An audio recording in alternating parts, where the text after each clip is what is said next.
The Nightmare Before Christmas, written and illustrated by Tim Burton.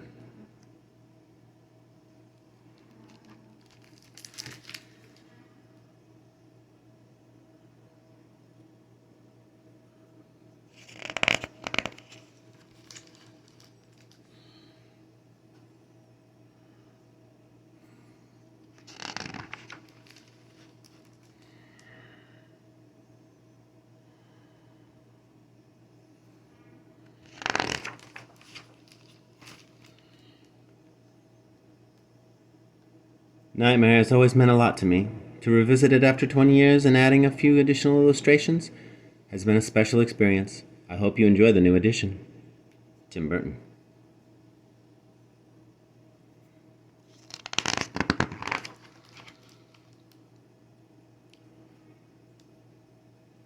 It was late one fall in Halloween land, and the air had quite a chill. Against the moon a skeleton sat, alone upon a hill. He was tall and thin, with a bat bow tie. Jack Skellington was his name. He was tired and bored in Halloween land. Everything was always the same.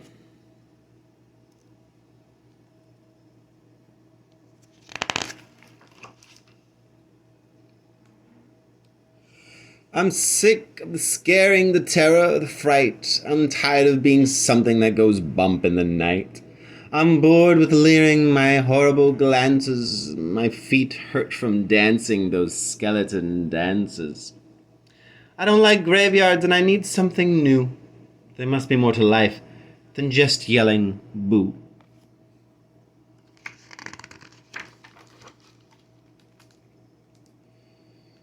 Then out from a grave with a curl and a twist came a whimpering, whining, spectral mist.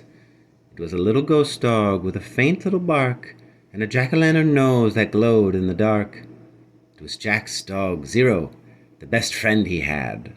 But Jack hardly noticed, which made Zero sad.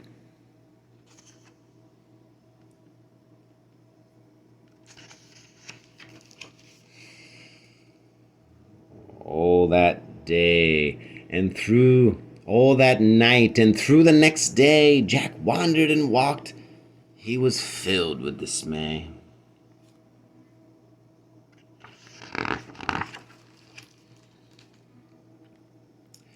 Then deep in the forest, just before night, Jack came upon an amazing sight. Not 20 feet from the spot where he stood were 3 massive doorways carved in wood. He stood before them completely in awe, his gaze transfixed by one special door. Entranced and excited with a slight sense of worry, Jack opened the door to a white, windy flurry. Whoa!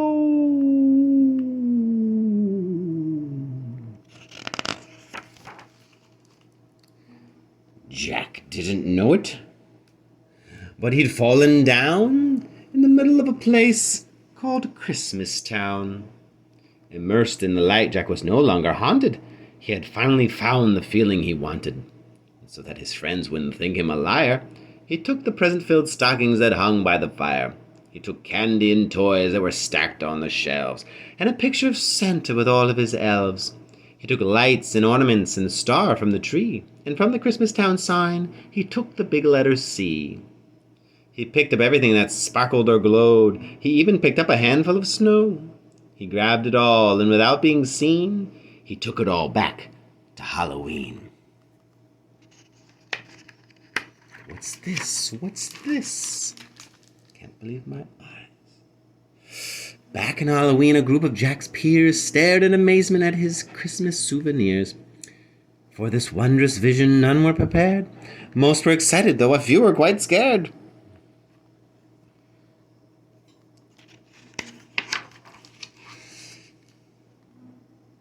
For the next few days, while it lightning and thundered, Jack sat alone and obsessively wondered, why is it they get to spread laughter and cheer, while we stalk the graveyards and spread panic and fear? Well, I could be Santa, and I could spread cheer. Why does he get to do it year after year? Outraged by injustice, Jack thought, and he thought. Then he got an idea. Yes, yes, why not?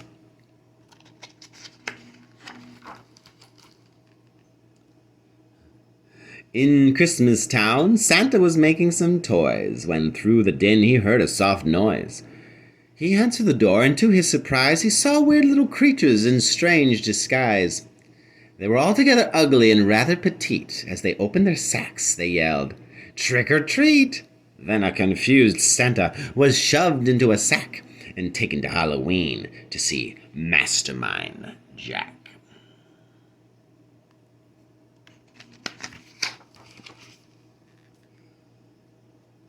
In Halloween, everyone gathered once more, for they'd never seen a Santa before.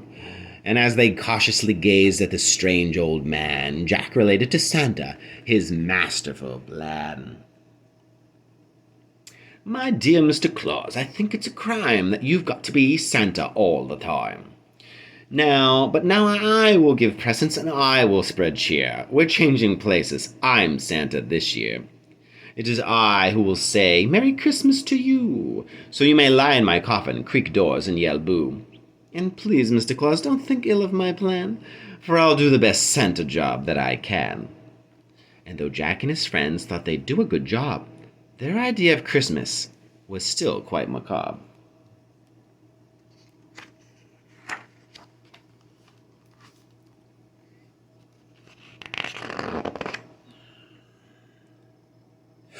They were packed up and ready on Christmas Eve day when Jack hitched his reindeer to his sleek coffin sleigh. But on Christmas Eve, as they were about to begin, a Halloween fog slowly rolled in. Jack said, "We can't leave. This fog's just too thick. There will be no Christmas, and I can't be Saint Nick." Then a small glowing light pierced through the fog. What could it be? It was Zero, Jack's dog. Jack said, "Zero, with your nose so bright, won't you guide my sleigh tonight?" And to be so needed was Zero's great dream, so he joyously flew to the head of the team. And as the skeletal sleigh started its ghostly flight, Jack cackled, "Merry Christmas to all, and to all a good night." Ho, ho, ho, ho! Merry Christmas!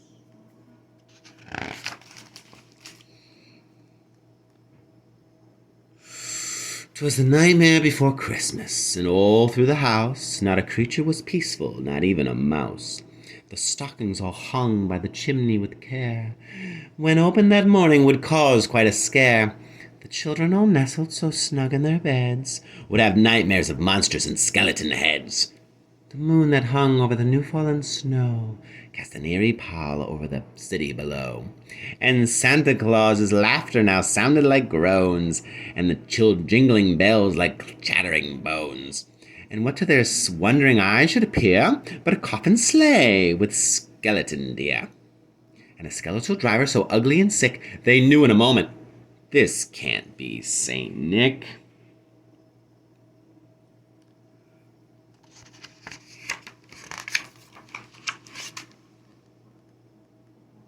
From house to house with a true sense of joy, Jack happily issued each present and toy. From rooftop to rooftop he jumped and he skipped, leaving presents that seemed to be straight from a crypt. Unaware that the world was in panic and fear, Jack merrily spread his own brand of cheer.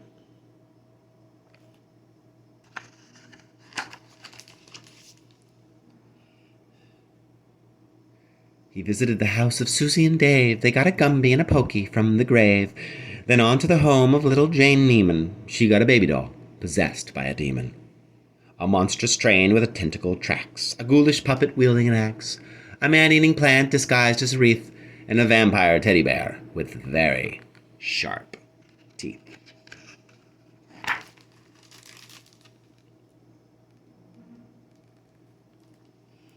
This is Christmas time. Making Christmas. There were screams of terror, but Jack didn't hear it. He was much too involved with his own Christmas spirit. Jack finally looked down from his dark, starry frights and saw the commotion, the noise, and the light. Why, they're celebrating. It looks like such fun. They're thanking me for the good job that I've done. But what he thought were fireworks meant his goodwill were bullets and missiles intended to kill. Then amidst the barrage of artillery fire, Jack urged Zero to go higher and higher. And away they all flew like the storm of a thistle, until they were hit by a well-guided missile. And as they fell in the cemetery, way out of sight, was heard, "Merry Christmas to all, and to all a good night."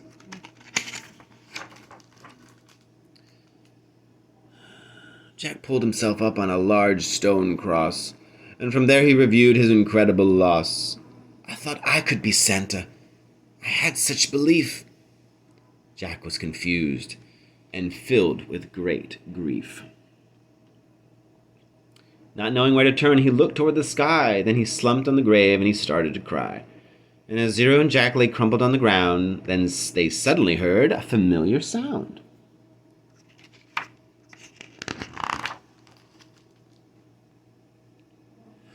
"My dear Jack," said Santa, "I applaud your intent. I know wrecking such havoc was not what you meant. And so you are sad and feeling quite blue. But taking over Christmas was the wrong thing to do. I hope you realize Halloween's the right place for you. There's a lot more, Jack, that I'd like to say, but now I must hurry, for it's almost Christmas Day." Then he jumped in his sleigh, and with a wink of an eye, he said, "Merry Christmas!" And he bid them goodbye.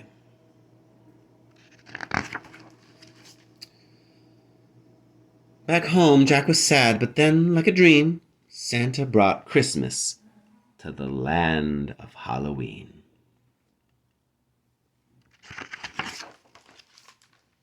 The end.